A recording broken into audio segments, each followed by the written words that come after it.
everybody. It's not been a long time. It's Romania Black, and we're on season 2 of Apothecary Diaries. I'm so excited.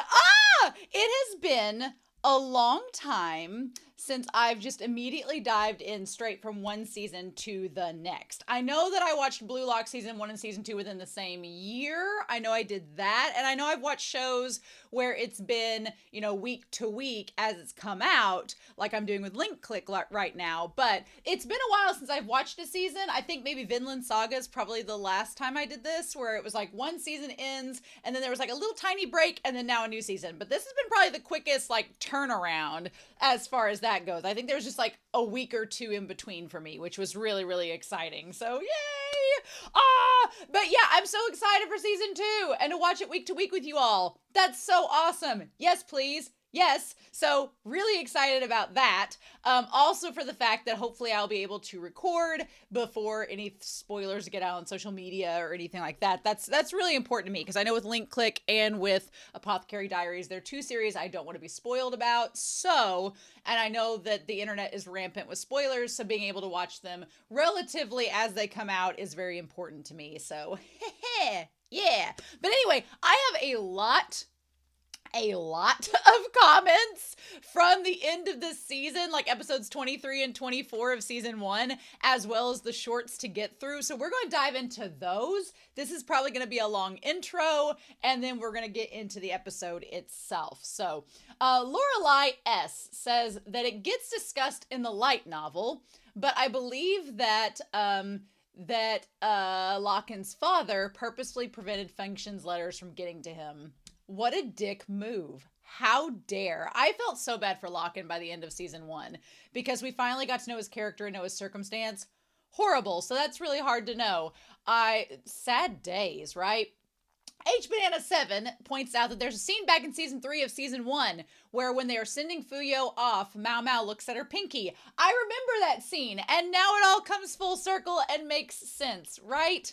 Anime Annie has a bit of a comment here saying, I can now share that the memory of the knife back in episode 9 isn't from the young girl in the brothel, but from when MaoMao's mother cut off part of her finger. And we saw in the flashback in episode 18, Function doing this while baby MaoMao was crying. There are several instances throughout the season that MaoMao looks at her finger, but there isn't a lot of emphasis placed on what exactly she's looking at. Episode 3, she looks at it twice. She glimpses at it in episode 11, gets a close-up of her hands in episode 21 when she thinks of Locken, and episode 22 with her nails painted, she focuses on her pinky. Nice. I love that about this show. I love that it never feels like it's a deliberate call out to the camera. It doesn't treat you like you're dumb as an audience member. It's like you're either going to catch it or you're not, but the story isn't necessarily dependent upon you catching it. If you miss it, it's okay, but it's these little Easter eggs that just make it have so much more depth and richness to it that I love so much. Anime Annie says in episode 23, the withered blue rose is given to Locken, whilst MaoMao keeps the bud that has yet to bloom. Is that a sign that MaoMao, her relationship with Jinshi is yet to bloom? I don't know. I'm a huge shipper of those two, but I'm also very patient with those two. We'll talk about this later in the comments.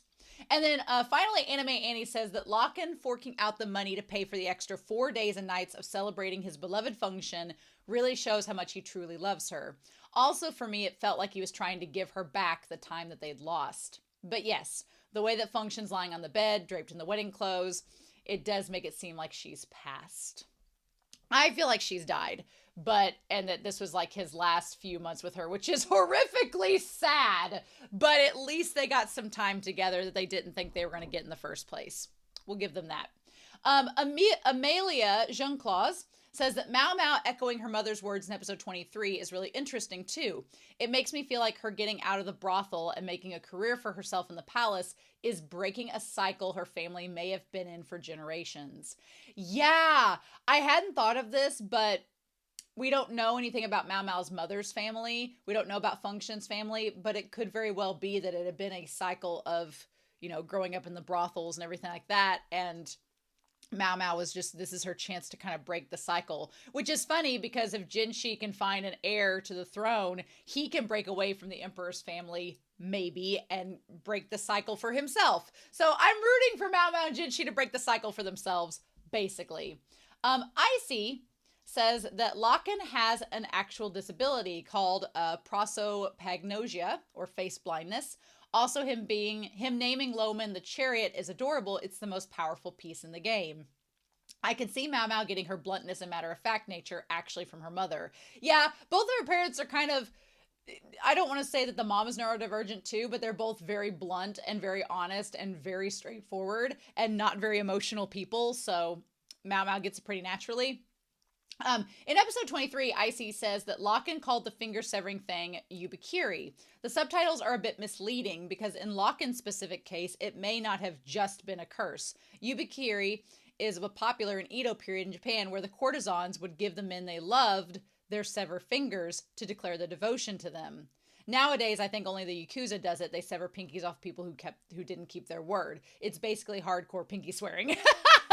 I've watched the BL Twittering Birds Never Fly, and yeah, can confirm the finger severing thing. But now, knowing that that was a tradition of courtesans giving their severed fingers to their lovers, that takes on a whole new meaning. So, fun times with that. But yeah, that's really good to know. So thank you for sharing that.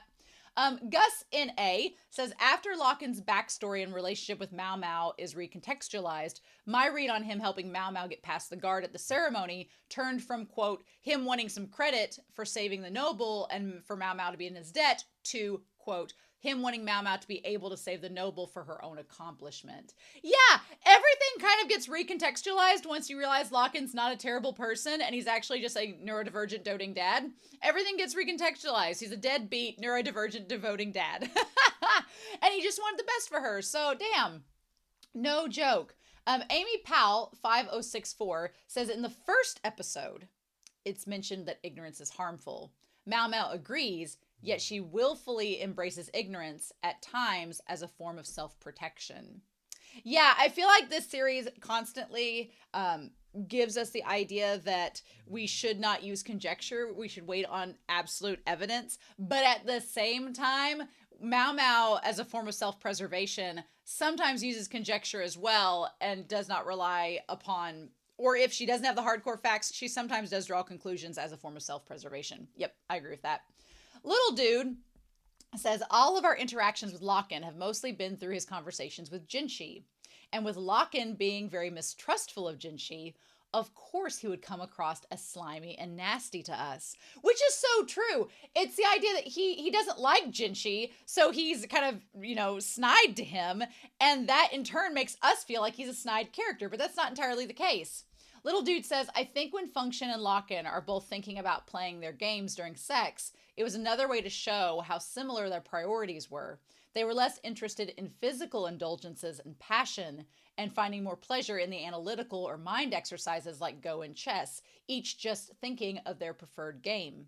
In that way, they both present somewhat as asexual because they're both that way. They're almost like the perfect person for each other. And as someone on that spectrum, I absolutely agree with that. And I kind of love that because I feel like I'm a very romantic person. I'm not aromantic at all. I know there are a lot of aromantic asexuals out there who just want to be cut off entirely from intimacy or any romance whatsoever. And that's totally fine. But I'm a very romantic person. It's just sexually, I'm kind of like, you stay over there. And so I definitely I think that's why Function and Locken's relationship speaks to me so much, and why it really gets to me is because it feels like representation and it's done so well. And also I would describe MaoMao as kind of like on that spectrum as well. So maybe demisexual, because she does seem to have like some kind of reaction to Jinshi at times, but I also feel like that's what makes Jinshi so perfect for her, because I think he would understand and be respectful of her if she didn't want to do things and wanted to, engage in different foreplay. So good for them. But then just as the concubine danced for her lover's safety, MaoMao's dancing for her mother's new chapter. The dance is closure for them both, I feel, although I agree with you that MaoMao has a lot of emotional growth to do. Yeah, that's the one thing, is a lot of people in episode 24 were like, oh, I wish that they kissed and stuff like that. I was like, no. I do not expect MaoMao or Jinshi to have any sort of physical intimacy for a long time. And that's fine with me, because it doesn't feel like the show didn't really tease us. It was like, oh, you knew it was about the ox base, or that's what she wanted. But this show, I can do a slow burn. As long as there's progress and communication and we get interactions with the characters, I can do a slow burn all day. So, and I feel like I want MaoMao and Jinshi, they both need growth for themselves before they can be together, right? If you can't love yourself, how are you going to love somebody else? So they both need to figure out their own businesses before they can have business with one another. But if they both learn about themselves along the way while they're in the same room, I'm all for that. I can do that, absolutely. So then we have Algumalgum that says Locken ending up in the military is actually much darker in the light novel. The reason he got there was his father's interference. It wasn't enough to make the half-brother the heir. His father sent him into the military in hopes of Locken being killed in action to cement the half-brother as the heir, and that's how worthless the father thought Locken was. That's pretty intense, and kudos to Locken for not being entirely just a bitter person from all of this. C. Davis says, I agree with you that MaoMao was dancing for the mother. She went up to the wall facing the red light district where there was probably other walls. The whole situation shows that she does have some feelings towards her mother and does understand Locken to some degree as well. And we'll talk about that a little bit more as we go. I do like Vero-chan 8046 and Gawkrux NI7HW's comments that basically said, I hope Mei gets some love. She has been hinted to have a crush on Locken when Mei and MaoMao were talking about what they view as love when they bathe together. Locken knows, quote, she's been so good to me. She seemed bashful every time I complimented her talents. MaoMao knows, quote, it's okay if he doesn't get the meaning of the withered rose. That way, Locken would buy out Mei. Quote, to be honest, I would have wanted to send Mei off. That courtesan, kinder than anyone, end quote. Since she's closer to Mei rather than the biological mom, she wants Mei to be happy, and MaoMao knows just how much Mei holds back her feelings. Mei could have gotten the love of her life if she stayed silent. She could have gotten a happily ever after, but she gave it up to make the person she loves happy. I really hope she gets happiness in the next seasons. Honestly, I had two thoughts about this. But overall, yes, I want Mei to get happiness, 100%. My first thought was, if Function has died, would Locken buy out Mei to have as a companion? Perhaps. But I kind of don't want that. Even though Mei has a crush on Locken and likes him, here's the thing. During episode 24, Locken couldn't see her face. Her face didn't show up. So even if he bought her out, even if she was happy with him, there would always be that barrier there because he doesn't see her face. He's not in love with her. And I think Mei deserves better. I think she deserves more than that. So while Locken buying her out would be like a quick fix, I want Mei to find someone that sees her, all of her, and loves the complete package, and it doesn't just feel like a pity buy because you're a nice person. Like, I want Mei to be happy, but I also want it to be legitimate. And if Locken had seen her face, I would have been like, oh, cool, he could buy her out. But the fact that he didn't, I was like, I want somebody that can see all of Mei and appreciate her entirely, right? Not just her body, not just her voice, but everything. But that was a really good point. Sarah says the entire arc really puts into perspective why MaoMao is the way that she is to a certain extent. Her mom got absorbed in love and tried to get what she wanted at the end of the day without thinking Locken might have not picked up on those signals, and the result was tragic for both her and MaoMao. MaoMao was being raised by Loman in medicine, and his way of raising her as well doesn't speak on conjecture. Her environment and her mother's condition is a reminder to her not to get lofty ideals, but to always stay objective and grounded at the same time. It's the reason why she's empathetic to others, even if MaoMao is not going to admit it. That was a really good point, too, because I feel like Loman teaching MaoMao to not, don't just assume, you need evidence, could kind of tie back to the mom assuming that Locken connected the dots when he really didn't. That's a really good point. Jinshi was also raised in a similar way, not to get too attached and to never let weaknesses show. But his true self is a young man who wears his heart on his sleeve, and MaoMao's true self is equally as childish, which is why it's so endearing that she wants to connect more with Jinshi for who he really is. And that made me think back to episode 24 when she's like, I kind of like the childish side of him. These two have both had to grow up so young, and they haven't really had a chance to like be more playful. And they're literally late teenagers. They're not even 20 yet. Like, they need to enjoy life and be like silly and playful. And I like the fact that they can be that way around each other when in other aspects of their life they can't. Sarah says, according to an article about some fun facts regarding the finale, I remember seeing that Function is wearing a traditional Chinese wedding dress during the celebration. So it's assumed that her and Locken got married, which I love entirely. The fact that they got married, love it. Other interesting details from the article talks about the meaning of the advisor piece that Locken sees Jinshi as. The advisor piece is present in the Chinese version of chess called zhangqi, pronounced shanqi, and is otherwise known as the gentleman or scholar. It can only move 5 pieces on the board, and it cannot be far away from the king piece, which in context shows that Locken is aware of Jinshi's real identity and his unavoidable bondage to the role of being at the king's side since there is no other heir. There is also the meaning of the blue roses, which is achieving the unattainable and is heavily tied to Locken and Function. An interesting detail that is mentioned is the difference between Go and Shogi, and why Go describes Function and Locken's relationship perfectly. It talks about how Go boards always start off empty and have to be built from the ground up. This is how their relationship started, and even now, here in this episode, episode 24, they once again start from zero, stripped of everything, playing Go on the bed without a board. Locken being ready for a second chance to be a Function again, which is beautiful. Yeah, I love that. The idea of how Locken relates the Go and chess pieces and how it's tied into the last several episodes.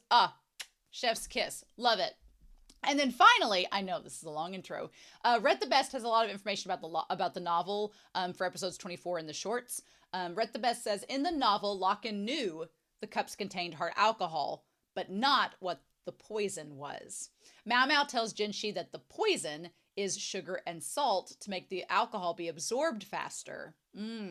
Going off what you said at the beginning of the episode about Locken not knowing MaoMao well, he assumed the alcohol wasn't very strong because MaoMao was a small woman and was having no problems with it. It leads me to believe that he has no idea about her love of poisons and her high tolerance of them, which we're going to talk about the poison thing in a second with her more with Rhett's comments. But yeah, I feel like there was a little bit of conjecture on Locken's part during that because he was like, oh, she's a small woman. She won't be able to hold her alcohol. Can confirm, while you may be able to use that guesstimation sometimes, just because a person is big or small does not mean their alcohol tolerance is assumed, right? Also, known living relatives of Locken: his uncle Loman, his daughter MaoMao, and if I remember correctly, in an early episode, he adopted a nephew to run his estate for him. We don't know. The adopted is, I'm going to put in quotation marks because he said he has a nephew. We don't know if it's the half-brother's son. And it could be the half-brother's, like, second son. Like, the half-brother's first son is the heir of the heir, and then maybe he had a second son that helps Locken out. We don't know exactly. We might find out as we go. We'll just keep that as a question mark for now. The Go scene in episode 23 is done in Jinshi and Locken's perspective when it happens. Ooh, that's exciting. I love that. Jinshi points out that he thinks there's a bug bite on MaoMao's hand. Locken looks back at it and mentions Jinshi touching her and being happy because she brushed him off every time. I love the fact that Jinshi's like, hey, are you okay? And MaoMao's like, I got this. Just stop. Love that. Love that.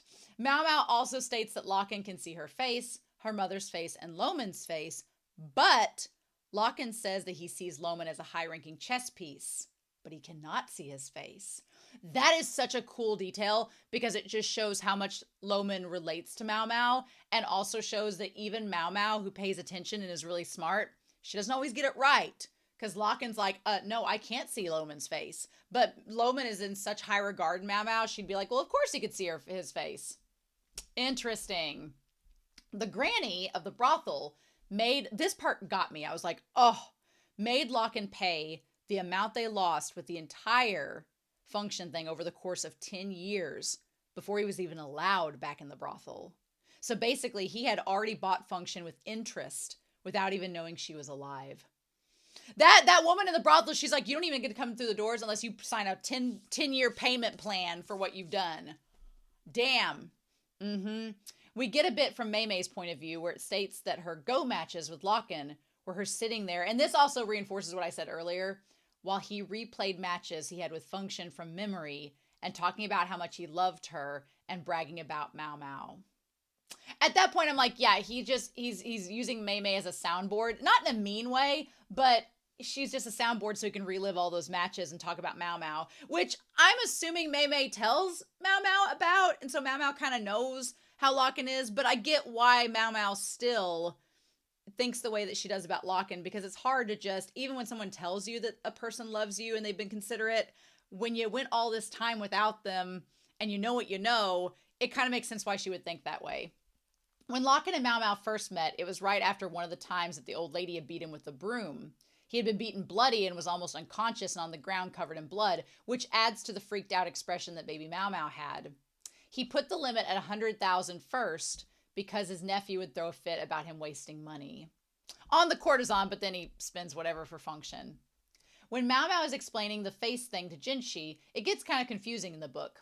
I don't know if it's intentionally that way or a translation thing, because she's talking of Loman at the same time. There's about 4 paragraphs where she's calling both of them he, and none of it is in dialogue markers. So it led me to believe that Loman also has some form of face blindness, but I don't know if that's accurate.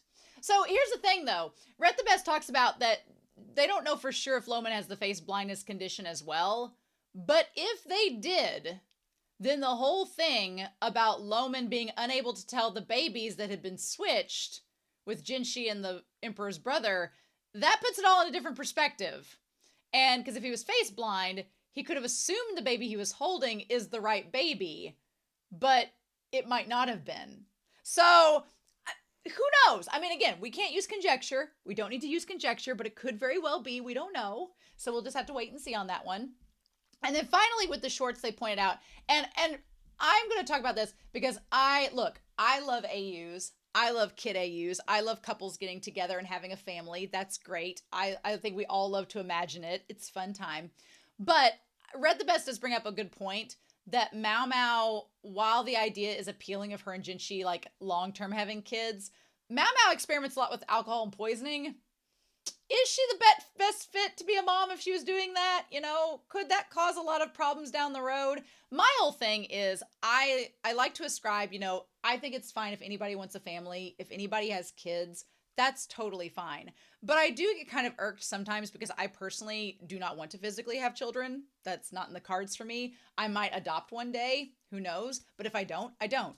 And so I do think it's kind of heteronormative to have every story end with, oh, the heterosexual couple has to have a child and has to have a family, because I know a lot of people want that, but we see that all the time. I think it would kind of be fresh and inventive if you have a couple, a heterosexual couple in a story that for once doesn't have kids nor wants them. It's just Jinshi and MaoMao going about their days, solving mysteries and being together as a couple. And I think that would totally be fine. I think having that representation would be important. So we'll see about that. We'll just have to see. But I've talked for nearly 25 minutes and we need to start this episode. So I haven't been told whether I could watch the ED or OP or not. So I'm assuming that we can. I assume it's like last time. I don't have a book right now that I'm reading, although I actually did just read a book, but we'll talk about it in the discussions. We'll talk about it in the discussion because I want to go ahead and start this episode, but I'm going to put this book down here so I don't forget about it, because there was a part of it I did want to talk about with you all that was really cool. But with that being said, we're going to go ahead and start episode 25, technically, season 1, episode 2, or season 2, episode 1 of the Apothecary Diaries.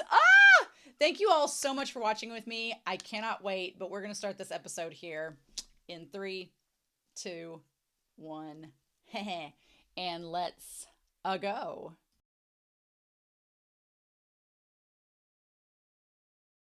Ooh, we need to spill the tea on this episode. Oh, what a great start. What a fun start to a new season of Apothecary Diaries. This was such a great setup episode. It was just a nice little, like, setting everything up, setting things up left to come, and just getting everybody acquainted, reacquainted with the world, with everything. I'm super excited. I have a feeling we'll be breaking down a lot of things over the course of this season. So let's dive into this. And I know I'm going to miss things in the OP, but I do ask, You don't have to tell me everything of what everything means. I actually prefer to just wait out and see what the OP will reveal to us and if things come to light as we go. Because last season, the OP did reveal some plot points, which it might in this season, it seems so. But I don't want people being like, well, this is what this means and this is what this means. You don't have to tell me that in the comments. I don't want to know yet. I want to break it down as we go per episode and see what we get. But I'm going to tell you all my theories as we go, and we'll see how those evolve. So yeah, there's a lot of water. I like that we start out with MaoMao with the talk to the hand, but also here's my nails, just so you know. There's also a moon on the water, so I don't know. She's in a marsh at some point. She has like a net. There's a lake, and she's in a marsh, and it looked like a well. So we're gonna talk about that. But yeah, we go through that, and we see she has this little badminton racket where I don't know if she's performing a ceremony, but it's by a lake under all these weeping willows, and she's in an outfit. So I'm like, are we performing a ceremony? And it also looks like she's like telling us, the audience, like, I got a secret, gonna tell you. But I'm so curious, what does this girl know that we don't know? Yeah, and we've got like in the middle of the woods where they found the cat. We have in the palace, everything. And then, yeah, it looks like she's in either a cave or under a well. Interesting. It looks like a cave or a spring. We'll see where that goes this season. There's a lot of things that reminded me of Link, Click, and Demon Slayer in this OP. I don't know what to make of that, but we'll see what happens with them. Maybe it's because of the recency, which I'm watching Link Click, so maybe that's part of it, but who knows? Also, seeing MaoMao tending to her hair is interesting. Like, girl, you conscious about something? And then the doors open up. It looks like she's either looking for Jinshi or trying to solve a mystery, and then she gets put in the hot seat, but also put in the seat to test poisons. So we have a Plum. We have Mrs. Plum. Is this Clue? We have Mrs. Plum and the tea cakes, and somebody's poisoning the teapot, which makes me think of Lolan, right? But then we also have someone poisoning, like from last season, the soup, and we have a big chrysanthemum, it looks like, and pomegranates, it looks like, and the crab. We have poisonous dishes here from last season that are on the table. All right. And then her tasting the poison, sure. But it also looks like her wondering about what to do, about the mysteries of everything, coming to a conclusion about something. Then we see the three princesses. Then we see Gyokyo, and Gyokyo looks pleased as punch. Gyokyo knows all the things. Girl knows. She's like my brother-in-law / nephew. All the things. Or / son. Oh my God. Like her stepson / brother-in-law. How weird. But yeah, and then we have that house, and then little Lingli. Little Lingli is super cute. She is adorable. I'm going to try to remember her name. Hongmian has now gotten the residential title of just keeper of Lingli. She's so cute. Gaoshun looks concerned. I feel like Gaoshun is going to be put through the ringer this season. Because Gaoshun's like, I just need you to settle down, Jinshi. I need you and MaoMao to get together, and that's not going to be something that happens overnight. But yeah, so then we have what looks like this flower blooming in the tea, which I've seen tea having flowers bloom like that. I like this woman with the purple hair and the golden eyes. She looks like Lolan. Honestly, she looks a lot like Lolan. Like, is Lolan posing as a commoner to move around and have a life? She looks like her. She has the same eye color, same hair color. I don't know. Also, MaoMao the cat, adorable. I love calico cats. We'll talk about them, but calicos and torties are my favorites. And then, yeah, Jinshi being like, Jinshi looking so smug and then being surprised. Imagine. Okay, so we have the lilies, which lilies are poisonous. And we have the poison spreading from a hand, which connects to MaoMao's hand being poisoned. Then we have this present being unwrapped with the brothel mistress and the peaches.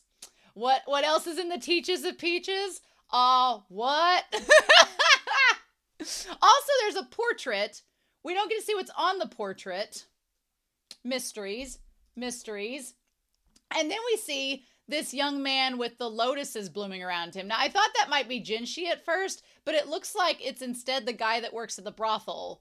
And it looks like all these lotuses blooming around him. Is he being overwhelmed by all the princesses in the brothels? Is he going to be with Mei Mei? Who knows? But then there's somebody holding on to that. So is he related to the brothel owner? So many questions. There's lots of doors opening up. This made me think of Demon Slayer. Lots of doors opening up. Lots of possibilities of what's to come. And then MaoMao and Jinshi together working as a pair, of course. Baby Jinshi is adorable. Little kid Jinshi, yes please. And little kid Jinshi seeing MaoMao and MaoMao holding the piece of gold. Is it a chess piece? What is it? What could it be? Lo, it looks like a piece of gold. Or is it the Bazaar? Who knows? But yeah, it shows her. And then all of the wood sorrel blooming from her. And the bandage coming off. And the purple moth. Like, is he going to see her arm? Possibly. And then the hands holding the wood sorrel. So then so we have the 4 courtesans that are there. We have Lolan. Yeah! The girl that at the cat looks has the same eye color, same hair color as Lolan. Is Lolan doing a Princess Jasmine and just pretending to be serious? I don't know.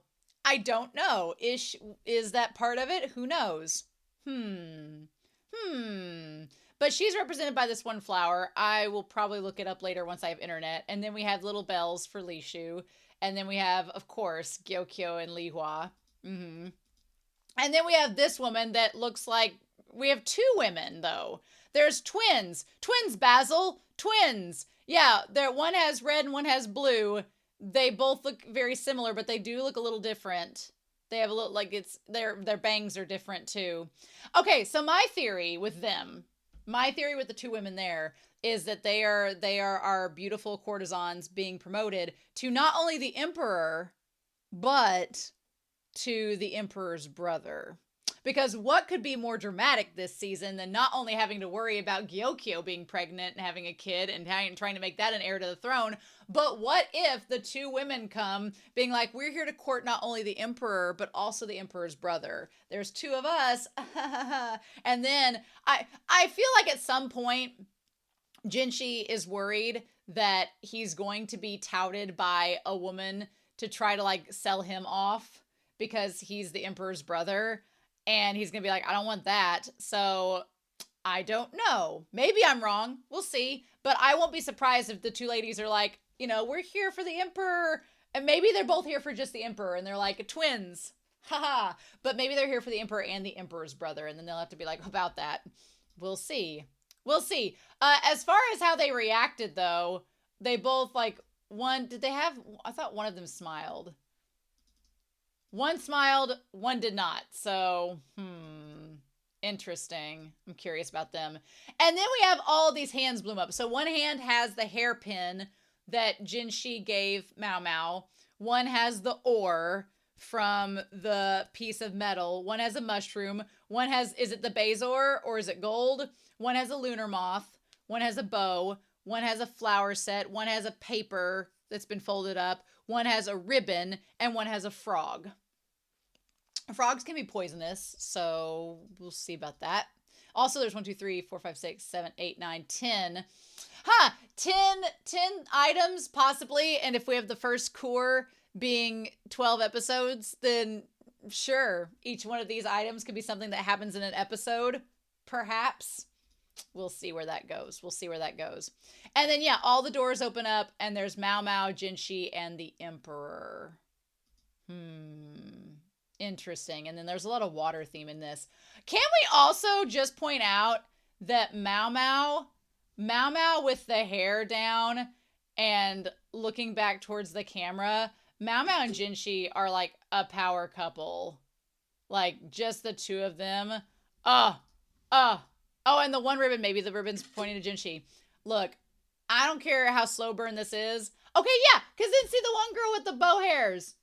She's, like, Lolan's really small and petite. She could be her. Just pretending to get along with them. She's so animated, though, and Lolan is not animated, so... Clever girl. I mean, Lolan's all about, what we know of Lolan, she's all about dressing up, and all about cosplay, and all about being performative. So maybe her having all the handmaidens, maybe it's like a Princess Amidala situation where there's a handmaiden posing as her while she goes off and does fun things. I don't know. Maybe they have all of the women there just to be a front. Who knows? But yeah, it's springtime. Spring is when love is in the air, right?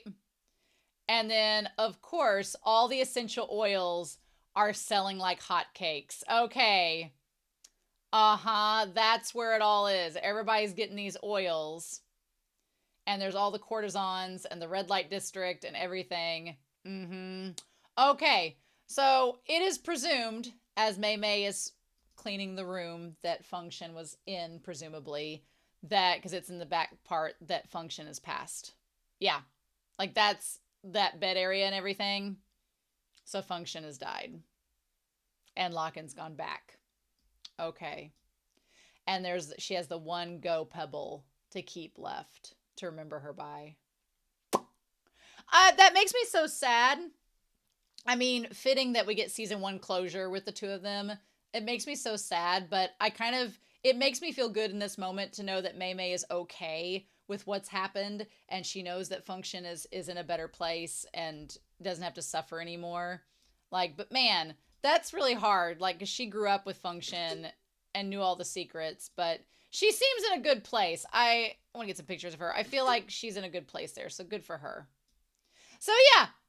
And then it said, oh, these are all the books. Okay. Also, will say, a little bit morbid that we go from Mei Mei looking up as the sunlight filters into the room straight to a damn crematorium, straight to a damn fire. I was like, oh, not beating around the bush. We got the meaning right there.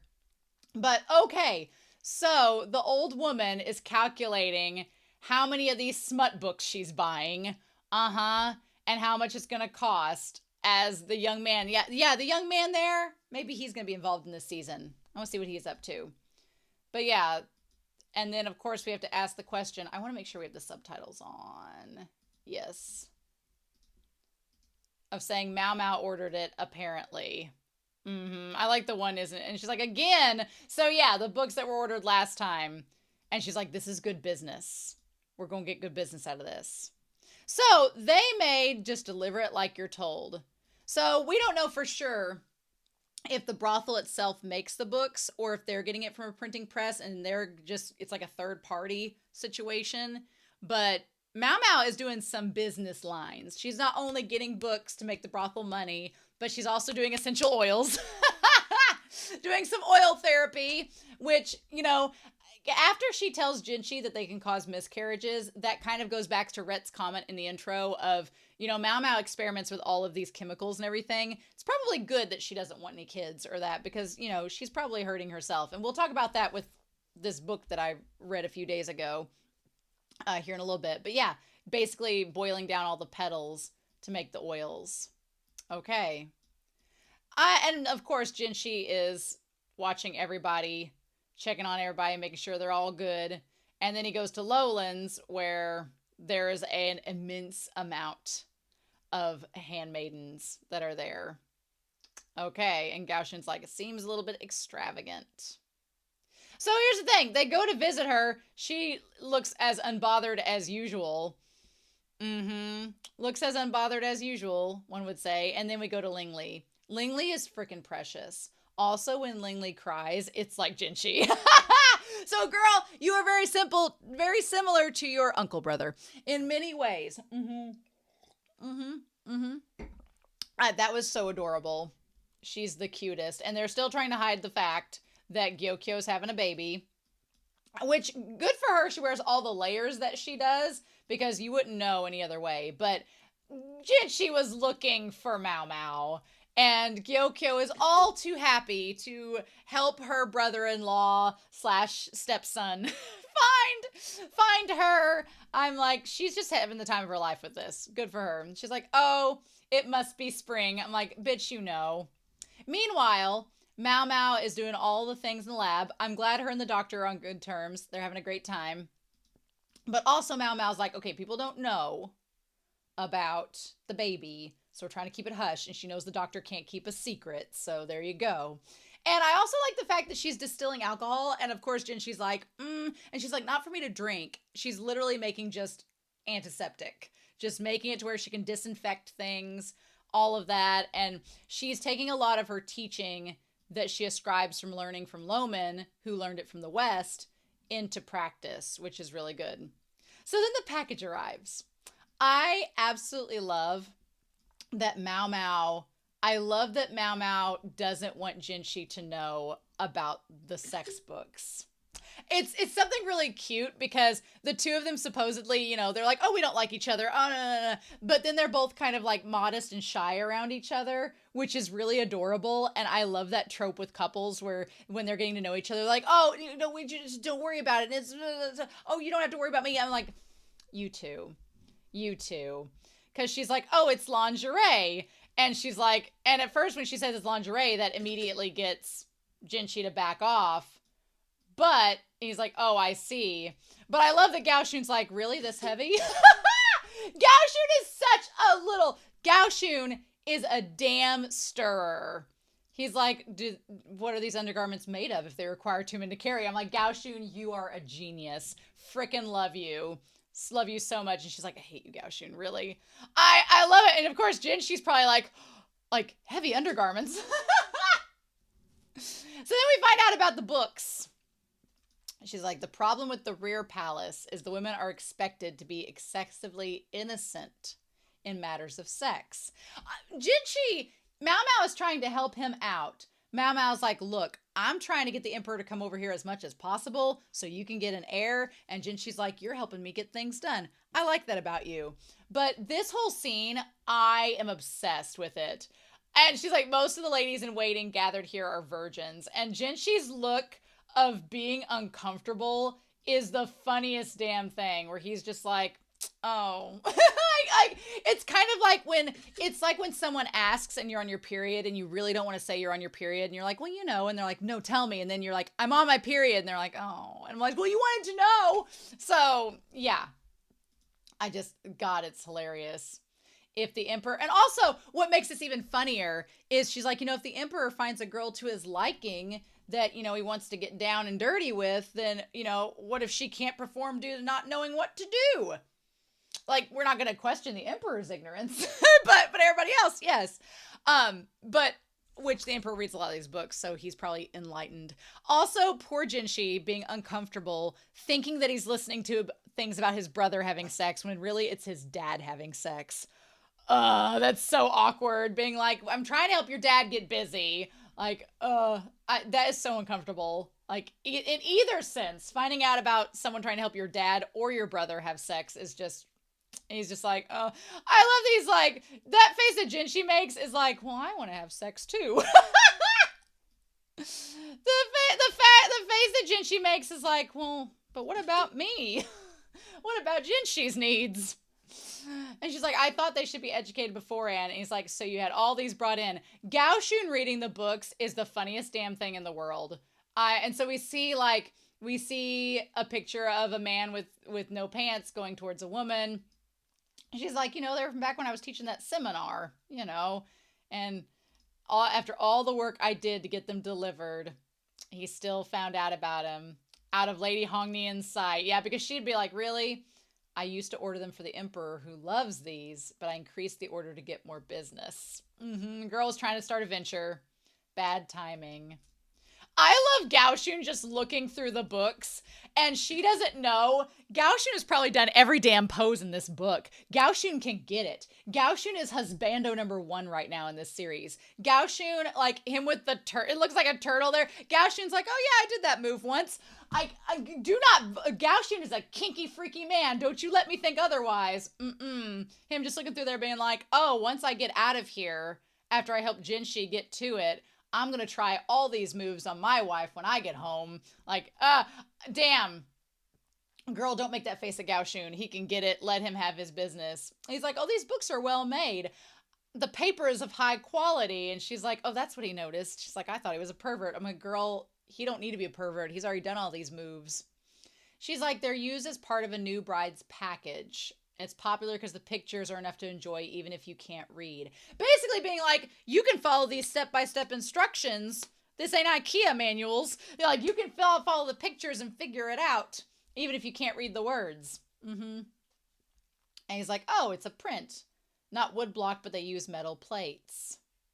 He's like, well, how impressive. And she's like, yeah, see, I like that MaoMao's like, MaoMao's not a sexual person. So she's like, let's not talk about the contents of these books that she doesn't want to do. She's like, let's instead talk about the construction of the books. Look at how high quality they are. Yes. She's like, I wanted as many people to see them as possible. Clever girl. Uh-huh. And he's like, well, that is one thing, but the contents are entirely another. Her watching the two of them looking, like, thumbing through the books. And then what gets me is Gao Shun is like, hey, if you want to keep one of these, because you might need to know this stuff in the future, sir. I was like, oh my God, Gao Shun, you beautiful man, just trying to matchmake and trying to get Jinshi to be like, hey, Jinshi, I know you're a virgin, dude, but if you and MaoMao, if you ever wanted to please MaoMao, and not make it uncomfortable for her, you might want to take one of these books home and kind of like study them or whatnot. Maybe you should do that. And Jinshi, of course, is like, he's still so young. I love that for Jinshi. And he's like, oh, that's not it at all. I'm not a pervert. Don't say that in front of MaoMao. God, I love him. I love him so much. He's like, ahem. He's like, I mean, I can let you off the hook for this. It's fine. And MaoMao's like, really? I'm not going to get in trouble? And he's like, well, which shop sells these? And then Gao Shun's like, why do you want to know? And he's like, I just want to know about the printing techniques. And I don't want to get some for myself. And she's like, oh, really? God, I love her cat grin. It's so good. She's like, yes, of course, the shop. Got it. Sure beans. And poor Jinshi. And then, of course, he's like, oh, Xiao Mao, by the way, some of the more explicit ones of these need to be censored a bit. And she's like, well, the Emperor said the previous ones weren't smutty enough. She's like, I thought we went from explicit to mature. And he's like, no. I love this. I love these. Like, we're going to take all of these back. Thank you very much. Now I can give one to Jinshi and it's not going to be weird. And she's like, after all the work I did to get the best ones. So then I love Xiaolon. Xiaolon is so sweet. She's so cute. And I love that she talks about how she's very much like, I'm watching Revolutionary Girl Utena. She reminds me a lot of Wakaba from that series, in just her being MaoMao's best friend.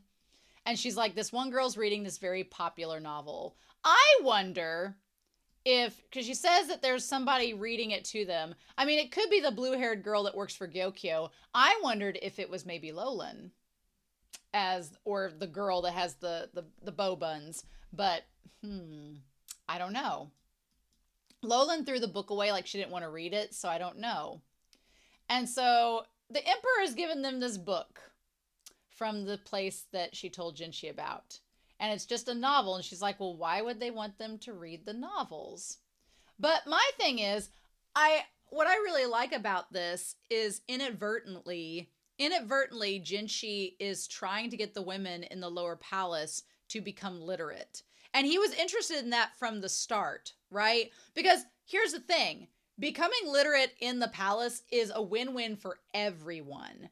Not only, like with Xiaolin, not only is it a way for her to be able to find work once she leaves the palace, because instantly you can find the more education you have, oftentimes the better jobs you can get. So the more literate she is, the better opportunities she will have down the road. So that's a win for the servants. That's a win for everybody there.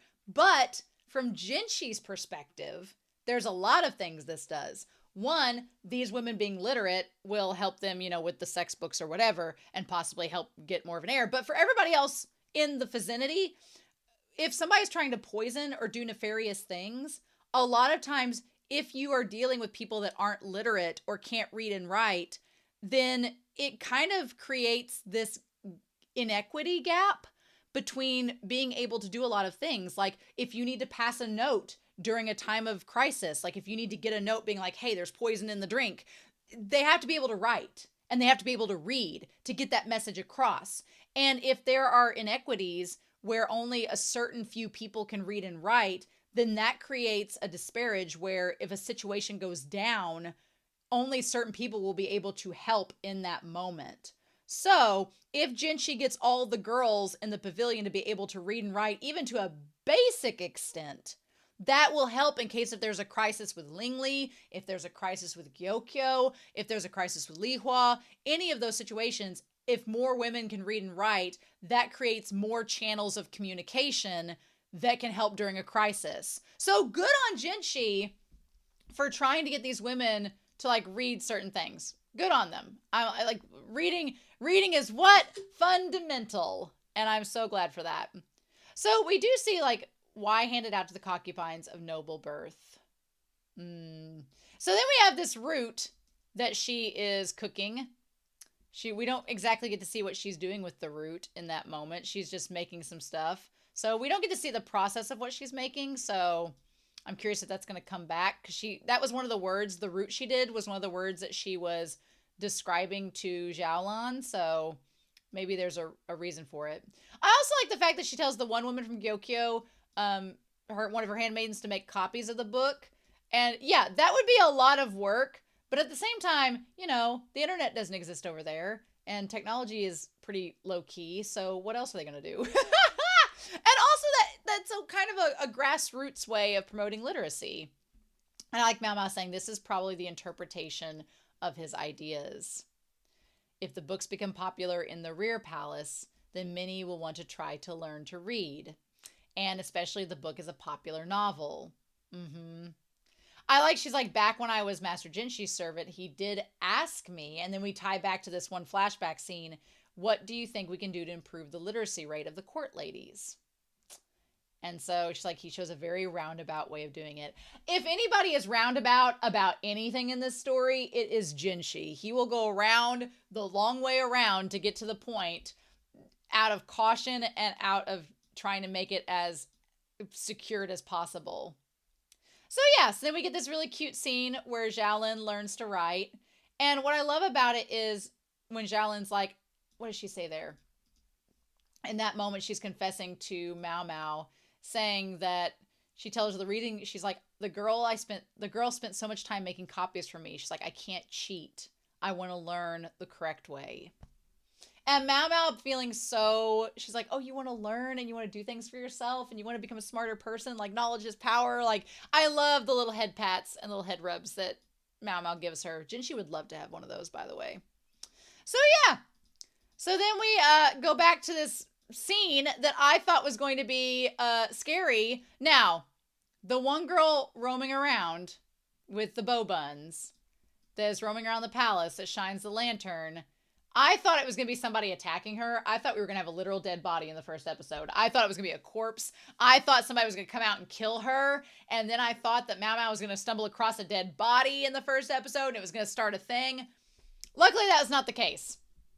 But we do have a really adorable cat. So Jingling, I love the little high five that Jingling gives to MaoMao. That's so precious. That's so cute. That's right. You get close to your future in-law niece / sister-in-law. But yeah, I do agree with MaoMao that it's good for her to go out and get some fresh air. So they have 2 eunuchs as well as Hongmian and MaoMao accompanying her outside. And I honestly think that Gyokyo, she is freaking smart. And so we have this whole thing with the desert. If she went to a foreign nation later on, she might not necessarily be welcome, so she needs to be street savvy.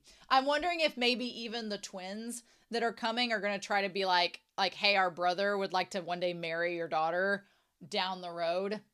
Who knows? Who knows? We'll see what's up with them. But I think Gyokyo is very smart because she knows the writing on the wall. She knows enough political savvy to know, because Jingling is a girl, she's not going to be heir to the throne. And there is a very distinct possibility in 15 years, or possibly less, she's going to be sold off and forced to marry someone probably for political gain. So she's like, my daughter needs to know about poisons. She needs to know about how to stay alive and how to survive. She needs to know some grit and street smarts so that she can make it if something happens. And that's so sad, but it's also like really, really intelligent of her. So yeah, this child is the cutest thing in the world though. Jingli is adorable. And then of course we have this cat show up. This calico cat, which is so cute. So I love calico cats. My family has a lot of barn cats. We actually have 4 barn cats right now that are calicos. We have Debbie Snack Cakes, the OG, and then her 2 daughters, Whatchamacallit and Almond Joy. And then one of them has another kitten, and she doesn't really have a name. She's like Freckles or something, but she doesn't really have a name. She's like almost all white with little hints of calico, but I love calicos. They are very good mousers. They are very sassy. They are very independent, and they are hunters. So I love that we have this calico cat here. That's kind of like, also it kind of has like, the calico has like a chimera vibe to it. So in that regard, also all calicos have to be female. That's a thing too. It's like a genetic thing. It's extremely rare to have a male calico. Calicos are usually female. So that's fun too. But yeah, so then this girl shows up and she caught the cat. I'm like, she looks just like Lolan. Has the same hair color, same eyes, is petite. If she's not Lolan posing as a handmaiden, then it is the biggest coincidence in modern anime history. But I think it's Lolan. But we'll see about that. And plus, Lolan never speaks. So the fact that Lolan never speaks, you don't know what her voice sounds like. So, interesting. She's like, I thought you were trying to catch it. Was I wrong? And then she gives her the cat. Okay. Okay. I swear that's Lolan. I'm so curious. If it's not, biggest coincidence, like I said. I was like, okay. So they decide, of course, they need to clean the cat first. But can we talk about the princess's face? Like, if that is not a Jinshi sad face, that is a Jinshi sad face. That she has inherited that from their dad. It's just absolutely 100% ugly crier. Jinshi's probably an ugly crier as well. Let's go with this. So yeah, they clean off the kitten. Adorable. I have actually one time, we had a kitten fall out in the mud and it was completely soaked and it was like a week old and I had to like just get all the mud off. So you had to run it over water. You couldn't just do a wet towel and it lived. Its name was Moon Pie. It was fine. But I had never thought of the livestock intestine being used as a piping bag. Because at first with the intestine, I was like, okay, well you could, I guess, use the intestine as the nipple, but then they used it like as a piping bag, like for icing to put the milk in. And I was like, that's actually really smart. So that's a nice substitute for plastic, honestly. So, but yeah, MaoMao bringing this little kitten back to life. So adorable. I thought MaoMao was a cat person. She does not believe to be a cat person, but I'm like, MaoMao, are you also a cat trying to say you're not a cat person? Really? I like the Emperor's like, we're going to keep this kitten. Also, God, Gyokyo's genetics. If that kid comes out a boy, it's probably going to look exactly like her too. Because girls' genetics are so wrong. Also, I do like when you see them sitting and you back up a little bit with the camera, you can tell Gyokyo is pregnant, but it's very, very subtle. Also, I like the Emperor just sitting there while Jingli is just like going back and forth. So we do establish here that all of the children so far that the Emperor has had, and somebody shared in the Discord a few days ago that he has indeed had, the rumor was that all of his children had died at an early age. Jingli is the only one that's lived long enough so far because they found out about the makeup. So, we do establish that he's had several children. They've died. Jinshi and her are the only ones that have lived. Also, she has a little bag that, I guess that was the thing to scrub with that was soaped. Oh, yes, the detergent that was made of crushed soap beans, and that's what the suds are coming off of. Okay. Nice. I love MaoMao inadvertently becoming a cat parent, even though she doesn't want to admit it. I'm like, that's super cute. And then eating the shredded chicken. Girl, give me that shredded chicken, too. Give me some enchiladas rojas with the shredded chicken. Please and thank you. Also, that cat using the litter box and being so proud. Freaking adorable. Freaking adorable. And Jinshi had to, of all things, come up and be like, so how's the child raising going? I'm like, you mother trucker. Uh-huh. Gaoshun being a cat lover. Can he get any better, y'all? Can he get any better? Can we love Gaoshun anymore? I think she's ready to be presented to the princess. I love that he brings the fish to the doctor. Love it. The small fish to boil. Love it. I just imagine Gaoshun having all the sex and all the cats at his house. Gaoshun is just Pardon my language, but Gao Shun is getting all of the pussy at home. Can I say it? I believe so.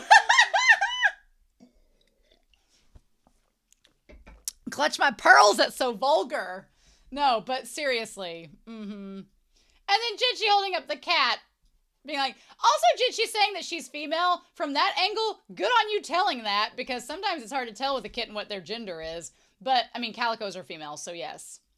And then when MaoMao said, I'm glad we don't have to castrate her, and it was like, oops, because she thinks that Jinshi's been castrated, and was like, sorry about that. And of course, Jinshi's like, I can't tell her that I'm not castrated, so no, it's fine.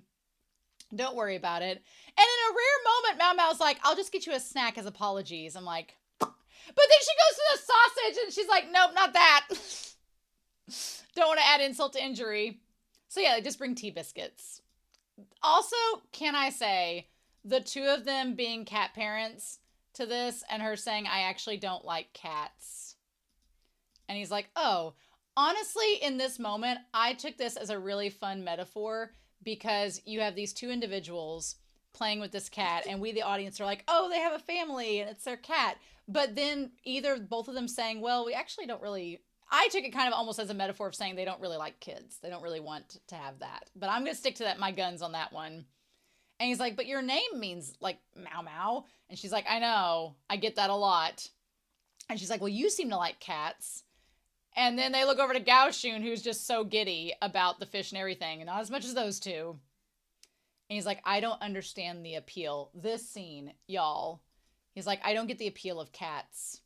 And she's like, yeah, according to cat lovers and why they like them, the fact that you can't tell what they're thinking is part of the appeal. So, can't tell what they're thinking, which Jinshi can apply to MaoMao. And he's like, oh. She's like, they're fun to watch, and you can't keep your eyes off of them, which applies to MaoMao as well. After a while, you start to want to touch them, which is like him and MaoMao. And he's like, oh. And then she's like, yeah, and they usually behave coldly, but suddenly become friendly when you feed them, which is annoying. And then he's like, wait a minute. That's like you with the Bazor. And he's like, right. And then he's like, and at that point, they say you just kind of give up. And him like slowly peering in and being like, oh my God, no.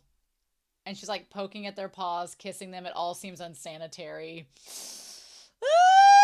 And then him holding up the cat, like, nope, yep, nope. He's like, I understand the appeal now. I get it. That poor cat. And she's like, I don't understand why you were suddenly like this, Jinshi. Yep. She's like, what is wrong with you? He's like, no, I've realized it. I've realized the appeal. Nope, I understand now. Every time the sun glistens on him and he has sparkles around him and MaoMao's like, he's like, I'm starting to see the appeal as well.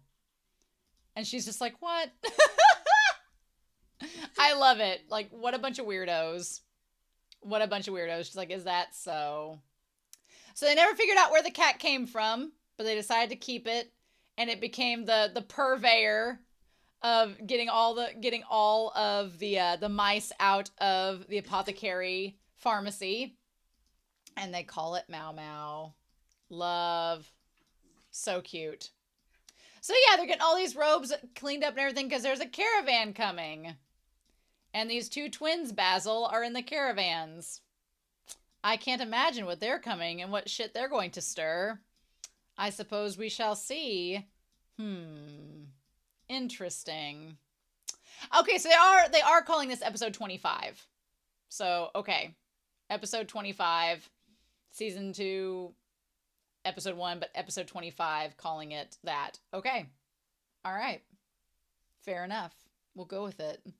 So what I wanted to talk about as far as books, I haven't really started a new book for this season, just because it's the weather and everything hasn't been very permissible for me to get a book. But the other day, my power was out, and I was like, what am I going to do? And so when you don't have power, the next thing you do is read. So I read this book.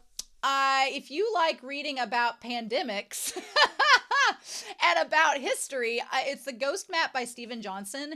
It's really good. It's about a cholera outbreak that happened in the 1850s in London. And that sounds very kind of like, it's amazing. Because it basically, the incident that happened in London in the 1850s sparked not only a new wave of scientific thinking as far as germ theory goes, but it talked about how we map disease and how we map pandemics and how we isolate them and the implications it's had leading up to COVID. So it's really good. And it's I'm not a big nonfiction reader, so I was like, I don't know, but it's written like fiction. And that's what I like. I like Devil in the White City by Eric Larson. I like series that write nonfiction as if they are fiction. And it takes a talent to do that. And Stephen Johnson does a really good job. But what I wanted to note was something that reminded me of the Apothecary Diaries is towards the end, because there are two individuals that are pretty instrumental in all of this. One is a Dr. Jon Snow. I'm wondering if George R.R. Martin made the character after him. And then the other one is a man named Henry Whitehead, who's actually like a clergyman. So you have a scientist and a clergyman work together to solve this mystery of this outbreak. And it reminded me a lot of Jinshi and MaoMao. You had like Jinshi connected to the ceremonial aspects of it, and you had MaoMao being the scientist. And I thought that was really cool. But what happens is that one of the things that leads them to make this discovery reminded me of last season, where Whitehead, Jon Snow, the scientist, is trying to do all of this like objective scientific research and all of that. But Whitehead, who is known in the community and knows the people, he uses a little bit of conjecture on his part to actually contribute. And they talk about in the book how even though Snow had been going through and making all this gathering all this evidence, the people weren't as receptive to giving him feedback and testimonies that would help him pinpoint the disease. Whereas Whitehead used conjecture and then combined it with Snow's evidence to solve the crime. And it reminded me a lot of how MaoMao works in Apothecary. Like, she has conjecture. She doesn't say it out loud or treat it as objective until she finds the facts, though. And that kind of is how they connected throughout this. But what's really cool in this is just the idea of how they worked together to kind of forge this bond, and how it led to not only solving this case, but transforming the sustainability of metropolitan areas and stopping disease. It just was giving me, it said here, the quiet, awkward anesthesiologist and the compulsively social curate, a bond forged both by living through the urban battleground of unimaginable terror, but by jointly unearthing the secret cause behind the carnage. I was like, well, that's MaoMao and Jinshi right there. And then the shipper in me understands that there was probably nothing between Whitehead and Snow, but we'll say that we'll talk about Snow in a hot second, but Henry Whitehead died in 1896 at the age of 70, and until death, a portrait of his old friend Jon Snow hung in his study to remind him, as Whitehead put it, that in any profession the highest order of work is achieved not by fussy empirical demands for something to be done, but by patient study of the eternal laws. Now, what I was going to say is that Whitehead lived to be like 70 in 1896, which is pretty old age for back then. But unfortunately, Jon Snow, he died at the age of 45 because he liked to experiment on himself. Like when he was researching anesthesia and chloroform, he would often do experiments on himself to see the effects of the gas. And I'm like, And they speculate, they said he died from like a bout with pneumonia, but they were kind of like, it could have been that his experimentation with all these chemicals probably did not help him at all. So it does make me a little bit worried about MaoMao. I'm like, girl, don't experiment too much with these chemicals. I don't want you to get yourself prematurely in a situation. So yeah, I highly recommend this book, The Ghost Map by Stephen Johnson. It's not very long. It was like 240 pages. It's really short, but I really enjoyed it. You could read it in like a day if you have no electricity. So yeah, really recommend The Ghost Map. I'm really excited as we go through this season. Who knows? Maybe I'll find a book that will seem appropriate for reading alongside us, but maybe something with flowers or something like that. So, but I'm super excited. This first season is off to a great start, and I can't wait to watch week to week with you all and see what else we get. So I hope you all have a wonderful week. Please stay safe, take care, and I'll be back very soon with more of the Apothecary Diaries. Bye!